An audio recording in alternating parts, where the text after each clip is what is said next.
So today we're going to be installing some ISR inner and outer tie rods, adjustable bump steer, rack spacers. Here's Brodie.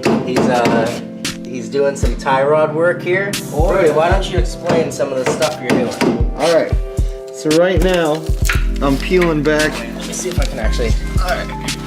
So right now I'm peeling back these locking collars right here that hold the tie rod end in, because you can't take off the tie rod until you peel those back. So there's 4 on each side, and then you peel them back, and then you take an adjustable wrench and you spin this out, and then your tie rod can come out. Sweet. Oh yeah.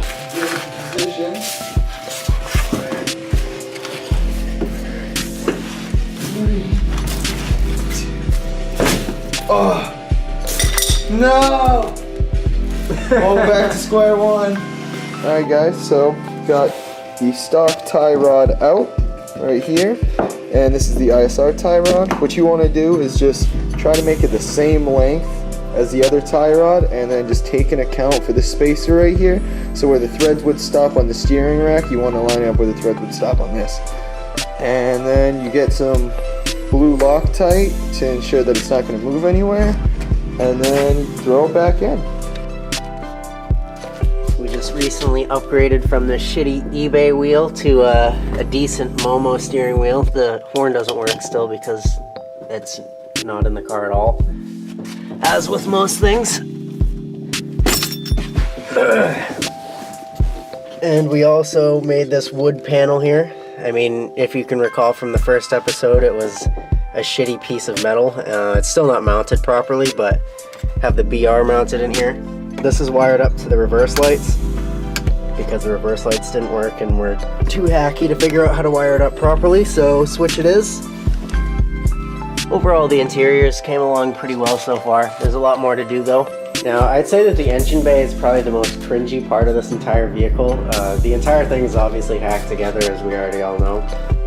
But today we did a little bit of wire tucking here, and there's still plenty more to do. There's wires capped off that we have no idea what they go to. I'm sure we'll end up figuring that out eventually.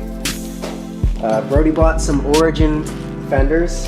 They look like shit. He got them for 20 bucks, but we plan to fix them with fiberglass and Bondo eventually. That should only be like $20 or $30 to fix. It'll take a couple hours, but we've done a lot of this shitty work before, and there's plenty more to do in the car. Like on the roof from the first episode, this entire thing is wavy and absolute shit. It came with a sunroof, but it no longer has one, and I can't even begin to put myself in the previous owner's shoes and wonder why they tried to delete that, but I mean, there's a first for everything, I guess. This is a pretty unique idea, and a pretty shitty one at that. So, as Cam stated earlier, I bought some piece of shit Origin wide body fenders, and with the 30 mil spacers, they're almost flush. There's a little bit of poke, so I might have to adjust that, but compared to the stock fenders, there's some ridiculous amount of poke. Yeah. Yeah, boy!